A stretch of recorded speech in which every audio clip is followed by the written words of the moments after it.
สวัสดีครับผู้ฟังทุกท่านครับพบกับรายการรักสิ่งแวดล้อมทางสวทแพร่ FM 91 เมกะเฮิรตซ์ครับเริ่มต้นกันเช้าวันศุกร์ที่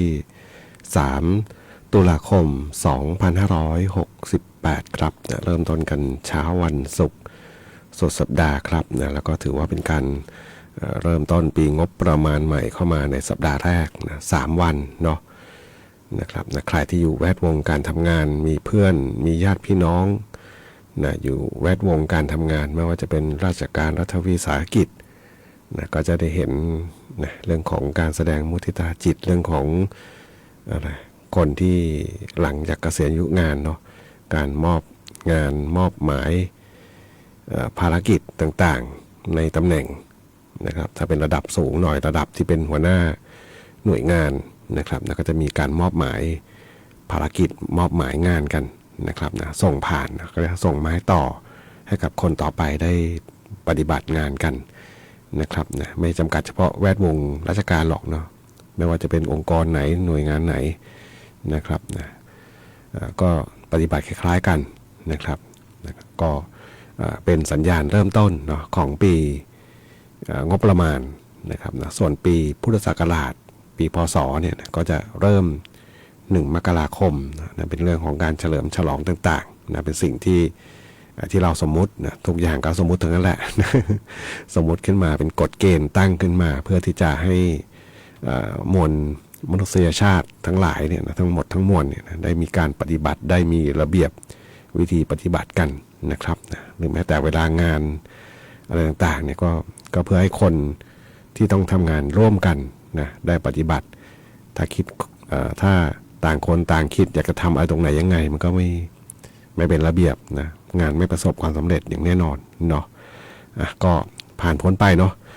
เข้าสู่วันที่3แล้วนะที่พูดถึงนี่เพราะว่าเดี๋ยวนี้เรามีสื่อโซเชียลเนาะสื่อทั้งหลายไม่ว่าจะเป็น Facebook TikTok YouTube หลักๆก็จะอย่างผู้จัดรายการใช้ Facebook เนาะทั้งแฟนเพจทั้งส่วนตัวด้วยนะครับนะเพราะถือว่าเป็นสื่อที่ในฐานะผู้จัดรายการนี่ก็ถือว่าเป็นสื่อที่ได้ให้อ่านรายละเอียดได้ครบถ้วนนะได้อ่านรายละเอียดได้ครบถ้วนไม่ได้ดูเอาสนุกเอามัน อ่านเอารายละเอียดได้ครบถ้วนแล้วก็มันก็มีอะไรหลายอย่างที่เราสามารถที่จะใช้ประโยชน์ได้มากกว่านะสื่ออื่นๆนะ YouTube ก็อย่างหนึ่ง YouTube ก็ดูข่าวสารเป็นลักษณะคล้ายๆทีวีนะครับนะส่วนสื่อนี่ผมไม่นับ ดูผ่านหูผ่านตาเนาะถ้าเราไม่มีตังค์ซื้อไม่มีอะไรก็ลำบากนะใช้ฟรีนี่เหมือนกับอะไรเดียเหมือนกับดูโฆษณาเขาเยอะไปหน่อยเนาะก็อันนี้เล่าให้ฟังเนาะเราใช้เป็นประโยชน์กับภารกิจหน้าที่การงานของเราแล้วก็รวมไปถึงชีวิตประจำวันโดยเฉพาะหลายท่านที่อาจจะใช้หาองค์ความรู้ต่างๆนะนำมาปรับใช้กับงานของตัวเองนะครับวันนี้พบกันเช่นเคยครับกับช่วงเวลาของรายการรักสิ่งแวดล้อมวันนี้2 สายแรกเนาะพี่เกษตรนี่บอกอะไรนะขอเพลงมา2 เพลงนะ เพลงไหนก็ได้นะเพลงหนึ่งแล้วก็มีอีกท่านหนึ่งใน FC นะต้องมา FC ที่มักจะเป็นสายแรกเลยนะที่โทรศัพท์มาบางทีก็ยังไม่ได้รับ เพราะมีภารกิจตั้งสปอตเช็คสปอตอยู่นะพอดีวันนี้นี่น้องโด่งนะจัดรายการก่อนหน้านี้ก็จัดเรียงมาให้เรียบร้อยนะก็เลยถือว่าได้ว่างได้รับ ก็ฟังเพลงแรกครับนะสำหรับงานเพลงตุ๊กตาของคาราบาวครับ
เดี๋ยวเราฟังผ่านไปครับนะกับงานเพลงเสี่ยวอีสานนะที่ท่านผู้ฟังได้ถามถึงก็มาครับนะขอบคุณท่านผู้ฟังที่ติดตามรับฟังในการรักสิ่งแวดล้อมทางสวทแพร่ FM 91 เมกะเฮิรตซ์ครับนะช่วงนี้นี่เรื่องของธรรมชาตินะฝนฟ้าทางบ้านเรานะครับนะการติดตามข้อมูลข่าวสารต่างๆโดยเฉพาะฝนตกน้ำท่วมเนาะก็เป็นปัญหาที่เกิดขึ้นนะต้องบอกหลายพื้นที่แล้วก็ปีนี้น่าจะเป็นอีกปีหนึ่งเนาะเกือบจะใช้คำว่าเกือบทุกภูมิภาคตอนนี้นะตั้งแต่ภาคเหนือไปจนถึงกรุงเทพนะส่วนใต้กรุงเทพล่องลงไปภาคใต้ตอนบนจนถึงภาคใต้ตอนล่างเนี่ยนะยังต้องรอดูนะหลังจากนี้แหละเนาะเพราะอะไรเพราะว่าพอช่วงความกดอากาศสูงลงมาเนาะก็จะดันเอาหย่อมความกดอากาศต่ำนะร่องมรสุมต่างๆเนี่ยไล่ลงไปเนาะไปภาคใต้แล้วถ้ามีพายุมันก็จะไปภาคใต้แหละนะมีพายุหมุนมีต่างๆที่เกิดขึ้นในมหาสมุทรแปซิฟิกเนี่ยนะมันก็จะล่องไปทางภาคใต้นะเคยมีอยู่ปีหนึ่งช่วงปีใหม่เนาะนะครับนะช่วงปีใหม่หนักหนาสาหัสเลยเนาะที่จำได้เพราะว่าระบบงานราชการเนี่ยนะมันจะมีเงินงบประมาณเงินอะไรบางอย่างหมายถึงเงินที่ต้องจัดสรรการบริหารเกี่ยวกับหน่วยงานราชการทั้งหลายเนี่ยนะเขาต้องเรียกว่าแบ่งไปแก้ปัญหาภาคใต้ตอนนั้นนะเพราะว่าภัยธรรมชาติแรงมากนะฝนตกน้ำท่วมเสียหายกันเยอะมากนะครับมีช่วงหนึ่งเนาะนั่นแหละเนาะก็คือเกิดจากปัญหาภัยธรรมชาตินะครับนะถ้าเป็นภาคเหนือนี่ก็นี่แหละนะหลังสุดก็เจ้าบัวลอยเนาะที่ผ่านมาแล้วก็ตอนนี้ผ่านไปละแต่ว่าส่งผลกระทบก็คือเท่าที่ดูตามข่าวทั้งหลายเนี่ยหนักสุดก็น่าจะเป็นพื้นที่จังหวัดของอุตรดิตถ์นะทางน้ำปาดทางทองแสนขันธ์อุตรดิตถ์นะหนักสุดนะหมายถึงว่าช่วงที่ฝนตกแล้วน้ำไหลลงมาจากดอยนะลงแม่น้ำนะผ่านบ้านเรือนผ่านชุมชนที่อยู่อาศัยเสียหายไปมากนะครับนะความสูงของน้ำนี่เท่าที่ดูข่าวก็สูงเลยหัวคนเลยศีรษะคนขึ้นไปนะแนวยืนแนวตั้งเนี่ยนะไม่ธรรมดานะน้ำไหลเร็วๆแล้วก็ระยะความสูงขนาดนี้นะถือว่าแรงมากนะครับนะถึงแม้จะคนว่ายน้ำเป็นก็อาจจะลำบากนะครับนะอย่างผู้จัดรายการเนี่ยก็ลูกแม่น้ำแหละ เกิดมากับแม่น้ำนะอยู่กับแม่น้ำว่ายน้ำข้ามแม่น้ำน่านนี่จิบชิวๆเลยนะแต่พอเจออย่างนี้ก็นะก็เอาเรื่องกันนะ นะครับก็เพราะว่าดูแล้วแรงมากนะครับนะแล้วยังค่อยๆไปสร้างปัญหานะต้องใช้คำว่าสร้างปัญหานะอีกหลายพื้นที่นะล่องลงไปนะหลังสุดผมเห็นข่าวดูเหมือนทางไหนนะพี่ชัยไหมนะไม่แน่ใจนะครับเห็นภาพข่าวมุมสูงเนาะดูเหมือนก็จะขึ้นหอสำรวจหรือเปล่าไม่แน่ใจนะเห็นผ่านหูผ่านตาอยู่ว่าน้ำน่านที่ผ่านไปกำลังสร้างความเสียหายกับตอนล่างละนะตอนล่างหมายถึงว่าใต้จากทองแสนขันธ์ใต้จากน้ำปาดลงไปนะครับนะก็เริ่มที่จะมีผลกระทบนะครับเอาละมันอยู่ตอนใต้ของเมืองแพร่นะเมืองแพร่นี่ถ้าจะเขาเรียกนะถ้าจะพิจารณาเรื่องของภัยธรรมชาติมันจะมีสองส่วนเนาะส่วนแรกก็น้ำไหลลงดอยนะโดยหลักๆบ้านเราก็ทางหลังช่อแฮไปนะช่อแฮป่าแดงเนี่ยนะที่มักจะเกิดประจำนะครับนะเพราะมีแนวภูเขาที่ต่อเนื่องไปจนถึงเมืองน่านถึงอุตรดิตถ์นะหลังช่อแฮไปเนี่ยนะขึ้นไปนิดเดียวเลยตรงสะพานน้ำตกเชิงทองไปหน่อยถึงเนี่ยก็จะมีป้ายบอกนะว่าเขตอุทยานแห่งชาติลำน้ำน่านเห็นไหมเลยไปนั่นคืออุทยานแห่งชาติลำน้ำน่านนะครับเป็นสันปันน้ำแบ่งแม่น้ำน่านกับแม่น้ำยมเนาะนะครับก็จะมีฝนตกถือว่าเยอะนะโซนเนี้ยนะครับนะเพราะผู้จัดรายการเวลาไปออกกำลังกายปั่นจักรยานแนวถนนเลาะเรียบคลองชลประทานเนี่ยนะก็จะเห็นกลุ่มเมฆฝนเนี่ยมันก็จะตกจุดนั้นนะแถวภูเขานี่แหละนะเป็นแนวเนี้ยเนาะก็มักจะมีปัญหาบ่อย นะครับแล้วก็อีกที่หนึ่งนะที่มักจะเกิดตั้งแต่ช่วงต้นฤดูฝนเลยเนาะทางอำเภอร้องกวางนะอำเภอร้องกวางเนาะแม้แต่ต้นฤดูฝนมักจะเกิดบ่อยเนาะแล้วก็ปลายฤดูฝนก็มีบ้างแหละเนาะน้ำไหลลงดอยมาแล้วก็ทางวังชิ้นบ้างนะครับอันนี้คือสิ่งที่เกิดขึ้นในทางบ้านเราเนาะนะครับนะส่วนเชียงรายน่าจะมาหลังๆละภาคเหนือเนาะแล้วก็เป็นปัญหาที่บางทีก็ไม่ได้เกิดจากบ้านเราเป็นหลักเนาะเกิดจากเพื่อนบ้านเรานะครับนะก็แม่สายเชียงรายนะครับนะก็เป็นข่าวที่เห็นได้บ่อยขึ้นนะครับภัยธรรมชาติแล้วก็ตอนนี้นี่ต้องบอกว่าต้องติดตามไอ้เจ้าพายุโซนร้อนแมดโมนะแมดโมจะหมดโมหรือเปล่าไม่รู้เนาะแต่รู้ว่าตอนนี้นี่น่าจะผลกระทบกับฟิลิปปินส์เต็มๆเลยตอนนี้นะอยู่ริมชายฝั่งแล้วนะเท่าที่ดูเรดาร์อากาศ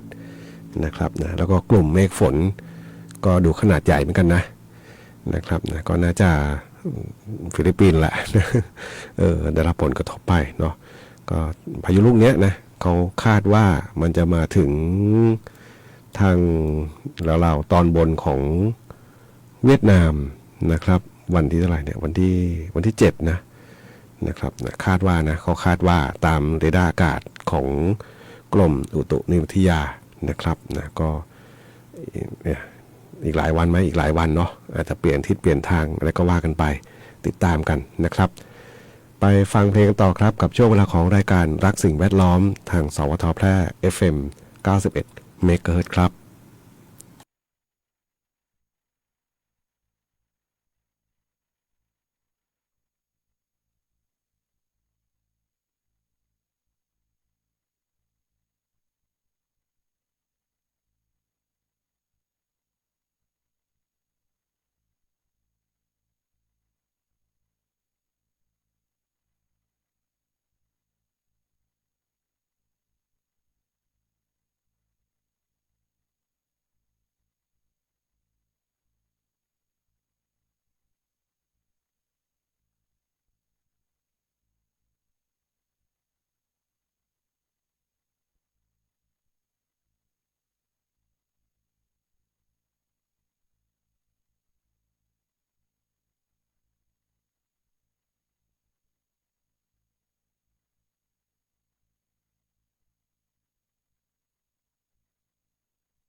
กับบทเพลงที่ได้รับฟังจบลงไปครับนะสำหรับงานเพลงกระดาษใบเดียวของสิงห์พงษ์พันธ์ครับนะเป็นบทเพลงบอกเล่าเรื่องราวนะการทำงานนะไม่ว่าจะแวดวงไหนเนาะถ้ามีปัญหานะเรื่องของคนที่อาจจะใช้นะเพราะว่าการทำงานเนี่ยเราว่ากันเขาบอกสังคมไทยไม่แน่ใจเนาะสังคมอื่นเป็นไหมแต่ว่าเขาบอกสังคมไทยเนี่ยสังคมเกื้อหนุนกันบางอย่างที่มันผิดเนี่ยมันส่งผลกระทบวงกว้างนะอย่างแวดวงการทำงานเนี่ยนะครับตั้งแต่เริ่มทำงานไปจนถึงปัจจุบันเนี่ยก็ได้เห็นมาบ้างนะได้เห็นมาบ้างนะคนที่ฝากนะไม่ใช่ฝากถูกฝากนะถูกฝากเข้ามาทำงานแล้วก็บางทีก็คือไม่มีคุณภาพนะบางคนอาจจะมีแต่ว่าพอด้วยเขาเรียกว่าอาจจะด้วยแรงเกื้อหนุนเนาะก็ทำให้ไม่พัฒนาตัวเองนะหมายถึงว่าเขาเรียกทรนงเนาะมีคนค้ำหลักค้ำประกันอยู่นะก็มักจะไม่พัฒนาตัวเองแล้วก็สุดท้ายก็ทำให้งานเสียหายนะงานเสียหาย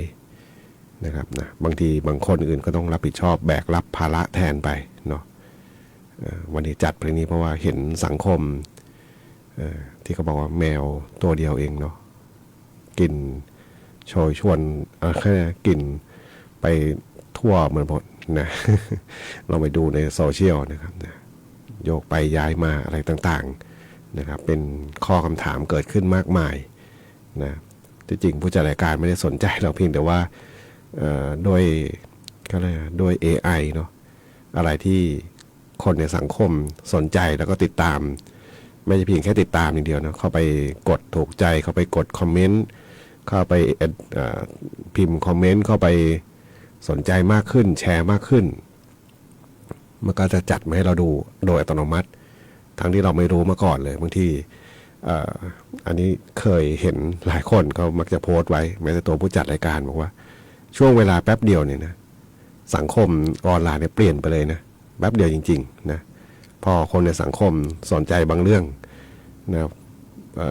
ปิดหน้าจอโทรศัพท์ไว้หลายๆชั่วโมงเนี่ยมาเปิดอีกทีมันเปลี่ยนไปเลยนะเต็มฟีดไปหมดบางอย่างนะนะก็คือคนในสังคมก็สนใจอะไรเรื่องที่บางอย่างขึ้นมามันก็ทำให้เราได้ไปเห็นเรื่องนั้นด้วยนะครับนะบางท่านอาจจะไม่คือตัวผู้จัดรายการเนี่ยนะใช้โทรศัพท์อันนี้ต้องเล่าบางทีก็ไม่ได้สนใจอะไรเนาะโดยเฉพาะถ้าไม่วันหยุดหรืออะไรก็มักจะไม่ค่อยได้มาเปิดดูยกเว้นทำงานเสร็จก็นะปิดละนะมีภารกิจอย่างอื่นนะมากกว่าเนาะนะครับนะพอมาเปิดทีนะลองเลื่อนดูลองรีเฟรชดูลองอะไรใหม่ดูใหม่เนี่ยมันกลายเป็นสังคมที่สนใจอีกเรื่องแล้วนะ มันเร็วมากนะครับเล่าให้ฟังเนาะนะครับมีข่าวประชาสัมพันธ์นะก่อนรายการนี้ก็รายการผู้ว่าเนาะมีเรื่องของกิจกรรมงานประเพณีกินสลากหลวงเมืองแพร่นะครับวันที่15ตุลาคมวันพุธโน้นนะไม่ใช่พุธหน้านะพุธโน้นพุธถัดไปพุธกลางเดือนเนาะ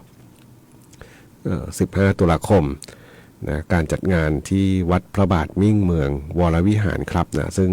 เป็นการจัดงานเพื่อที่จะรักษาประเพณีอันทรงคุณค่าและคุณธรรมนะด้านความกตัญญูกตเวทีต่อวิญญาณของบรรพบุรุษนะการสร้างความสามัคคีปรองดองและเป็นการส่งเสริมการท่องเที่ยวเชิงวัฒนธรรมและกระตุ้นเศรษฐกิจของจังหวัดแพร่นะครับนะซึ่งกิจกรรมงานประเพณีก็จะจัดกันวันที่15ตุลาคมผมว่าคนเหนือเนี่ยคุ้นเคยแน่นอนเนาะกินสลากเนี่ยพอบอกกินสลากเนี่ยรู้ทันทีเลยว่าต้องอะไรยังไง1 2 3 4 5นะมีวันดามีวันแล้วก็ว่ากันไปเนาะแต่คนภูมิภาคอื่นเชื่อว่าไม่รู้ บางคนก็รู้บ้างแล้วล่ะนะแต่ว่าบางคนไม่เคยผ่านเข้ามาหรือว่าอาจจะได้ยินนะออนไลน์ได้ยินได้ฟังได้เห็นในโซเชียลนะครับนะก็เชิญชวนเนาะโดยเฉพาะคนที่เรื่องเกี่ยวกับบุญกุศลต่างๆนะเดี๋ยวนี้เขาจะมักจะมีบางคำนะสายมูอะไรไม่รู้ นะเป็นความเชื่อบางอย่างนะการทำบุญนะครับนะก็เป็นกิจกรรมหนึ่งนะถือว่าสร้างความคึกคักไม่น้อยแหละเนาะผู้ ผู้จัดรายการมาตอนแรกก็เห็นก็ตื่นตาตื่นใจละนะจริงๆไม่ใช่วัดพระบาทหรอกนะผมเห็นวัดวัดพระหลวงนะวัดพระหลวงนะมาปีแรกๆเลยนะโอ้นะสนุกสนานรื่นเริงมากนะเป็นงานใหญ่โตไม่เคยเห็นมาก่อนนะมาจากภาคกลางไม่เคยเห็นนะแล้วก็มาเห็นที่วัดพระบาทมิ่งเมืองวรวิหารนี่แหละเนาะแล้วก็เกือบทุกปี จะใช้คำว่ามีไม่กี่ปีนะที่อาจจะเว้นไปบ้างนะโดยส่วนใหญ่นี่ก็ถือว่าทุกปีนะที่ต้องเข้าไปร่วมกิจกรรมด้วยตรงนี้นะครับนะก็เชิญชวนนะทั้งในส่วนที่เกี่ยวข้องแล้วก็คนที่เป็นนักท่องเที่ยวนะเข้ามาเที่ยวชมงานกันได้นะพอดีก็ไม่ตรงกับวันหยุดเนาะวันที่15ตุลาคมนะถ้ามีโอกาสก็เชิญชวนนะท่านผู้ฟังที่ติดตามรับฟังอยู่เข้ามาร่วมงานกันกินสลากหลวงเมืองแพร่ที่วัดพระบาทมิ่งเมืองวรวิหารครับส่วนเรื่องของเดี๋ยวดูพยากรณ์อากาศนิดหนึ่งนะตอนนี้นี่เจ้าพายุแมดโมนะแมดโมดูพยากรณ์อากาศช่วงนี้นะฝนฟ้าในบ้านเราจะเป็นอย่างไรนะครับนะดู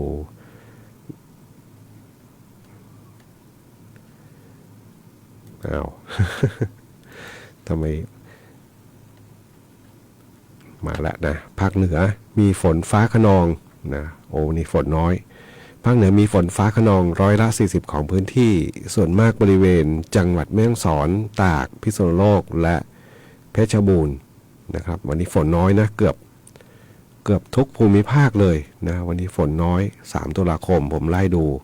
ตั้งแต่ภาคเหนือภาคตะวันออกเฉียงเหนือภาคกลางภาคตะวันออกภาคใต้